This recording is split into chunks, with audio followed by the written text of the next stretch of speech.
वक्रतुंड महाकाय सूर्यकोटि संप्रभ निर्विघ्नं कुरु मे देव सर्वकार्येषु सर्वदा। नमस्कार मित्रों, मैं चंद्रभानु उपाध्याय आपका अपने इस YouTube चैनल पे पुनः स्वागत और अभिनंदन करता हूँ। मित्रों, कल मैंने करवा चौथ के बारे में बताया था। बहुत अच्छा आप लोगों ने उसका रिस्पांस दिया, बहुत बढ़िया। मैं आपको दिल से आभार व्यक्त करता हूँ और कोटि कोटि आप लोग को धन्यवाद देता हूँ कि आप लोगों ने मेरे उस वीडियो को इतना लाइक किया, पसंद किया। उसी के संदर्भ में एक छोटी सी बात आज बताने वाला हूँ, जिसमें समय, तिथि, कब और क्या कैसे करवा चौथ करना चाहिए बड़ा संक्षेप में मैं बताना चाहता हूँ। तो आप थोड़ा सा ध्यान देकर के सुने ताकि आपको अपनी पूजा का सही फल प्राप्त हो। हर एक चीज़ का एक अपना एक गणित होता है, वो चाहे पूजा का विधान हो, चाहे पढ़ाई का विधान हो, या कोई काम करने का विधान हो। जो काम अगर सही तरीके से सही समय पे किया जाए तो उसका फल अच्छे से प्राप्त होता है। तो उसके संदर्भ में ज़्यादा समय आपका नहीं लूँगा, मैं तो आता हूँ तुरंत अपने विषय पे, और आप उसे ध्यान से देखें और समझें, उसके अनुसार ही पूजन करें। इस बार 2020 में करवा चौथ जो है 4 नवंबर को चतुर्थी तिथि में, हिंदू पंचांग के अनुसार चतुर्थी तिथि में सुबह 4:24 पर 4:24 पे चतुर्थी तिथि प्रारंभ हो जाएगी और यह अगले दिन यानी 5 नवंबर को 6:14 तक रहेगा। अब इसमें थोड़ा सा विरोधाभास हो सकता है, क्योंकि हिंदू परंपराओं में अलग अलग पंचांग हैं, क्षेत्र के हिसाब से अलग अलग तिथियां थोड़ा ऊपर नीचे हो सकता है, लेकिन इसके अंतराल में ही है, ज्यादा नहीं, इसके अंतराल में ही है। पूजा का जो व्रत का जो शुभ मुहूर्त है वह है शाम 5:29 से 6:48 तक सायं का। मैं पुनः बताता हूँ, आप ध्यान दें। शाम 5:29 से पूजा प्रारंभ होकर के 6:48 तक जो है शुभ मुहूर्त है पूजा करने का। लेकिन यह बिल्कुल जरूरी नहीं कि आप इससे बाद में करेंगे तो आपका पूजा का आपको फल नहीं मिलेगा। बिल्कुल ऐसा बिल्कुल नहीं है। आपको चंद्रोदय से पहले अपना पूजा समाप्त करना है। आप अगर 7 बजे तक अपना पूजा समाप्त करती हैं तो कोई भी दिक्कत नहीं, 7:30 तक करती हैं तो भी कोई दिक्कत नहीं।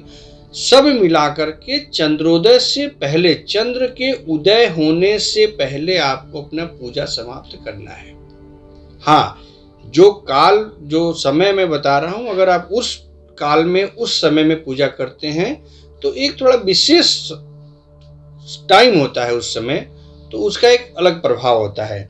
लेकिन मन में ऐसा कोई संशय, कोई शंका आप न करें कि इसके बाद आप करेंगे तो आपको फल की प्राप्ति नहीं होगी। ऐसा बिल्कुल नहीं है, जरूर होगी, और उतनी ही होगी।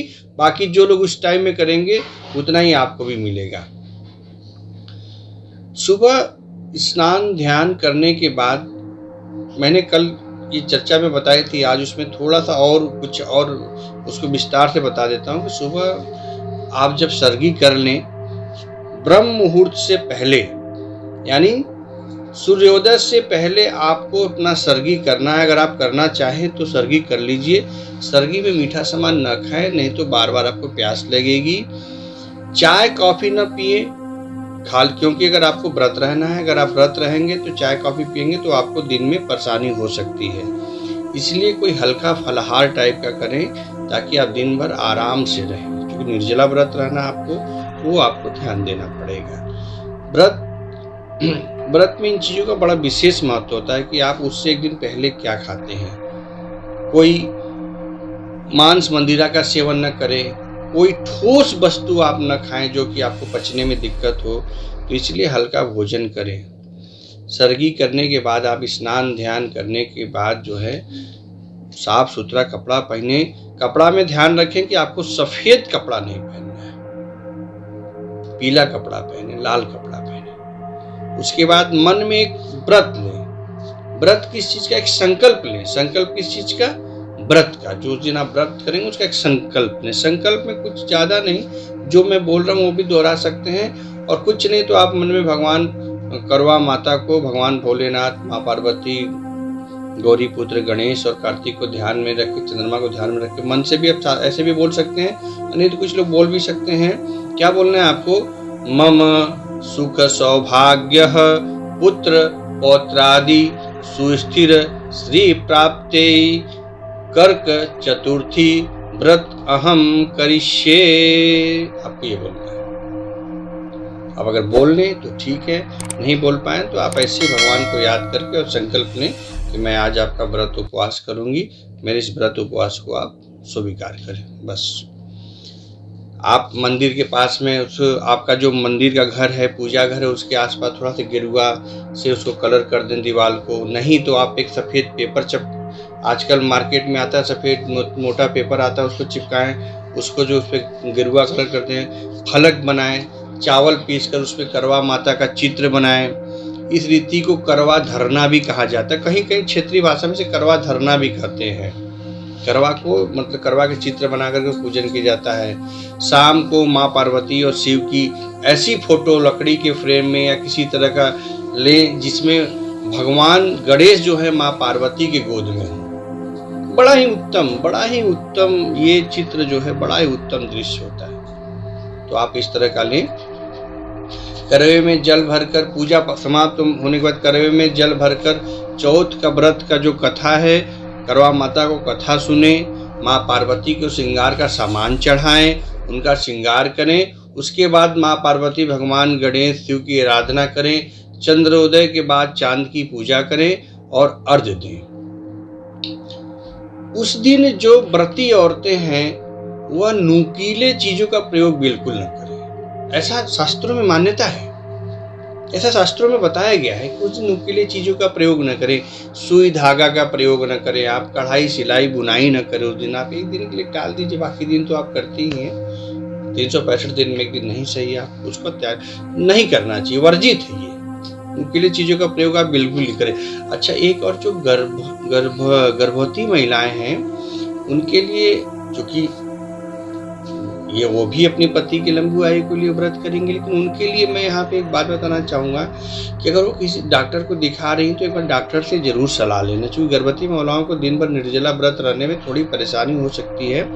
इसलिए अपने वो डॉक्टर से सलाह ले लें, अन्यथा वो बिल्कुल निराजल व्रत न रहे। बीच बीच में थोड़ा सूखा मेवा, फल, दूध या सेंधा नमक से बना कोई सामान खा लें, हल्का ही खाएं, क्योंकि उनको शायद निर्जला व्रत रहने में परेशानी हो सकती है। अथवा अपने डॉक्टर से एक बार जरूर सलाह ले लें, ये गर्भवती महिलाओं के लिए जरूरी है। और पूजा जब आपका समापन हो जाए तो चंद्रमा की तरफ देख करके भगवान भोलेनाथ, माँ पार्वती को याद करके अपना एक क्षमा प्रार्थना भी उनसे मांग लें।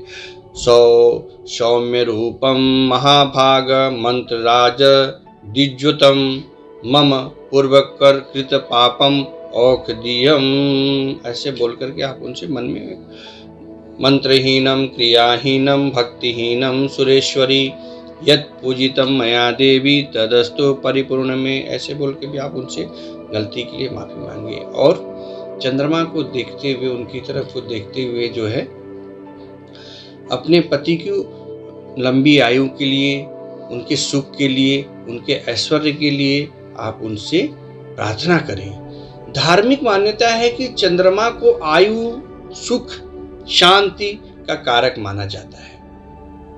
ये मैं नहीं कर रहा हूं, ऐसी धार्मिक मान्यताएं हैं। चंद्रमा की पूजा से वैवाहिक जीवन सुखी रहता है और पति की लंबी आयु होती है। इसीलिए करवा चौथ में चंद्रमा को देख करके अर्घ्य देते हैं, फिर छन्नी में जो है दिया रख करके पति को देखते हैं और फिर पति के द्वारा अपना व्रत जो है, अपना व्रत खोलते हैं। पति के हाथ से पानी पीकर, निवाला खाकर, अलग अलग जगहों पे अलग अलग परंपरा है। अब कोई फिक्स नहीं है, कहीं पे कुछ परंपरा है, कहीं पे कुछ परंपरा है, अलग अलग जगह में अलग परंपरा है। तो पति के हाथ से पानी पीकर, कुछ प्रसाद ग्रहण करके, भोजन करके अपना व्रत खोलें। पूजन के बाद जो है सास ससुर और घर के बड़ों का पैर जरूर छुएं। बड़ा ही आवश्यक है, ये बड़ा ही आवश्यक है। लोग कहते हैं कि घर के देवता को छोड़ करके आप मंदिर में पूजन करने जा रहे हो। जब घर के देवता ही खुश नहीं रहेंगे तो आप मंदिर में पूजन करके क्या करोगे? इसीलिए आपके जो घर में बड़े हैं, बुजुर्ग हैं, आप उनसे पहले सब पूजा के बाद उनसे आशीर्वाद लें। उनका आशीर्वाद है और आप वो प्रसन्न हैं तो सभी प्रसन्न हैं। जो लोगों ने व्रत किया है, जो लोगों ने पूजा किया है, इन बातों का विशेष ध्यान रखें। इस तरह से अगर आप पूजा करते हैं, इस विधि विधान से आप पूजा करते हैं, मन को स्वच्छ करके, मन में कोई द्वेष, ईर्ष्या, किसी प्रकार का घृणा, कोई पाप कर्म, कोई अहम न रखें उस दिन। क्योंकि पूजा उपवास में तो आपका मन बिल्कुल चंद्रमा की तरह सफेद होना चाहिए, बिल्कुल निर्मल होना चाहिए। जैसे हमारा पानी सफेद होता है वैसे बिल्कुल आपका मन सफेद होना चाहिए। किसी प्रकार का संशय, भय, द्वेष किसी कोने में नहीं होना चाहिए। ठीक है, तो मैं इन्हीं शब्दों के साथ अपनी बात को यहीं समाप्त करता हूँ। मैंने इससे मेरे पहले का वीडियो आप देखें, उसमें मैंने सारी बातें और भी डिटेल में बताई हैं। यह संक्षेप में जो है उसका सही मुहूर्त, सही टाइम मैंने बताया है। आप इसको देखें, अगर आपको सही लगे तो इसको लाइक करें, सब्सक्राइब करें और अपने दोस्तों में भी शेयर करें। मेरे और भी बहुत सारे वीडियो हैं, उनको भी एक बार देखें और मुझे और आगे बढ़ने में मेरी सहायता करें और कमेंट में अपने सुझाव जरूर दें। जय माता दी। हर हर महा